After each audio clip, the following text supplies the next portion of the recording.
Next, a woman who was forced to become a domestic slave has spoken exclusively to East Midlands Today.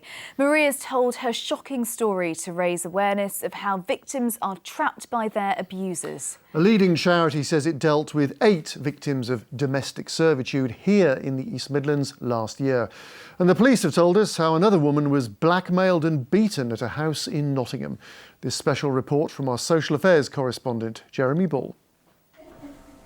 Maria's horrific ordeal began when she took a job as a maid. She needed money for medicine for her dying mother in the Philippines, but her salary wasn't paid, and she's still so frightened that we've agreed to change her name. Maria was brought to Britain by a Saudi family. They confiscated her passport, then made her work round the clock, and she had to survive on the leftovers from her employer's dinner table. She didn't buy me any food. You know, I'm in the park. They bought a special bread. I thought it's a yummy lunch for me. But I was shocked when they called the duck and then they give the yummy bread with them to the ducks. They treated the ducks better than they treated you? Yes, they treat me like a slave. Why I'm working without paying? Why they are treating me like that? When Maria eventually escaped, this charity stepped in. The Salvation Army helps most victims of human trafficking who've been rescued. And the number of domestic slaves they're helping is rising sharply. People are first of all tricked, and it doesn't always involve keys and chains and locks. So people are held by the threats of the traffickers. So they're told that this will happen to you. Maybe you'll be thrown in prison, or we know where your family is and something dreadful will happen to your family if you try to escape. And then they're trapped in a situation that they can't get out of. And one British victim was kept as a domestic slave here on the Aspley estate in Nottingham, controlled by violence and threats. Her abusers, Vicky Jepson and Gavin Pascoe, kept her benefit payments too. They were eventually jailed for appalling cruelty. I was very shocked. Gavin Pascoe hit her with weapons and using her to look after their children.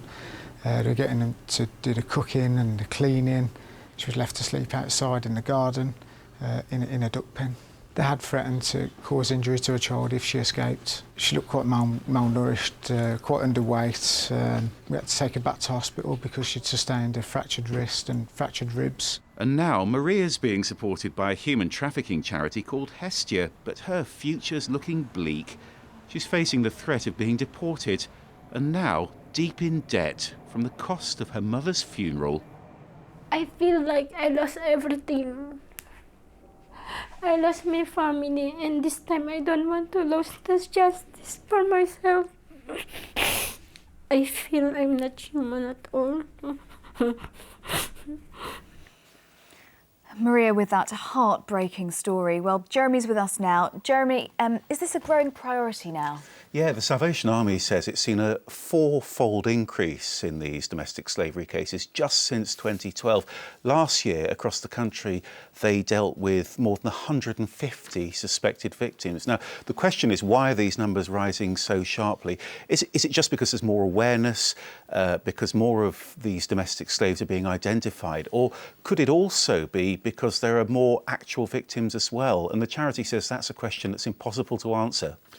And what is being done, what can be done to tackle this problem? First of all, there's a tough new law that came in last year called the Modern Slavery Act. Now, that's introduced life sentences to deter what's known as human trafficking. The Salvation Army, though, says this is down to the rest of us as well. We all need to keep an eye out for modern slavery. Think of that case in Nottingham. It happened right under people's noses. And they say if you do suspect that this is going on, then you need to contact the police. OK, Jeremy Ball, thank you very much indeed.